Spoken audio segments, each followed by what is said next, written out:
Guys, I'm going to make a quick video about slick treeing and how to handle that. Um, some dogs just miss a coon because they're working hard for that. That's not a lazy dog that occasionally misses a coon. There are reasons to miss coons. I mean, some coons are pretty trickery. Use a lot of trickery.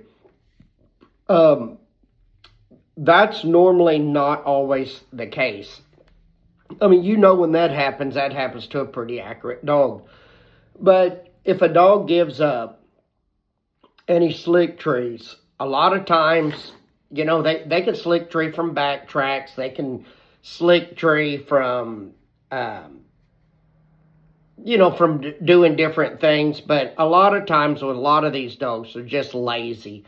If you're asking them to work, they're only going to put a certain amount of time into it, and then they're just going to tree and have you come in and praise them.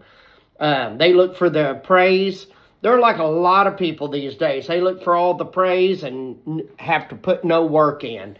So they're a lot like, form after a lot of personalities of a lot of people these days.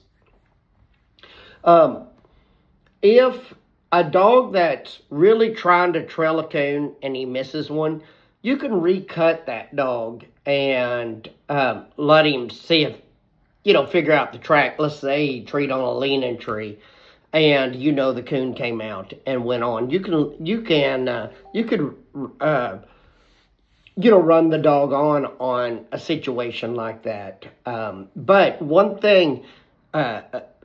one rule that I have is I don't play baseball with these dogs. I give most of them, one opportunity. If that dog's just slick treeing, I cut him in the woods. He goes out there and he just slick trees.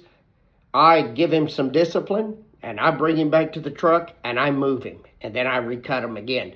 And I expect him to tree a coon before I go home. And I recut him. I give him one shot. A lot of these dogs enjoy if you give them 2 or 3 times. They get off on them controlling you. A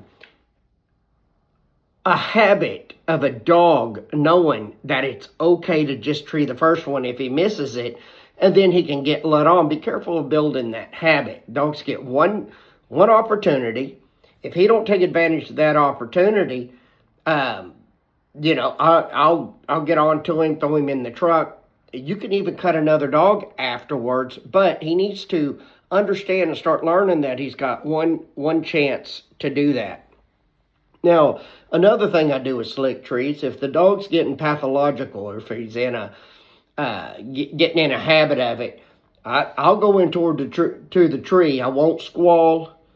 I won't do anything else, but I'll look. If there's not a coon in that tree, then often I'll just walk off. I'll walk off, go back to the truck, and drive off and just leave the dog there. I'll go hunt the other dog up on the other side of the road and shoot a coon out to it. I'll leave that dog there until that dog moves over and moves to another tree. I just don't go in and play their game, and you don't let them win in that situation either.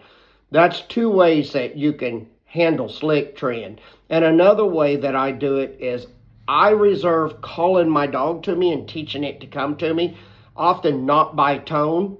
If it's the kind of dog that I know I may have to tone someday to make it go hunting or to get out away from, a troubled situation.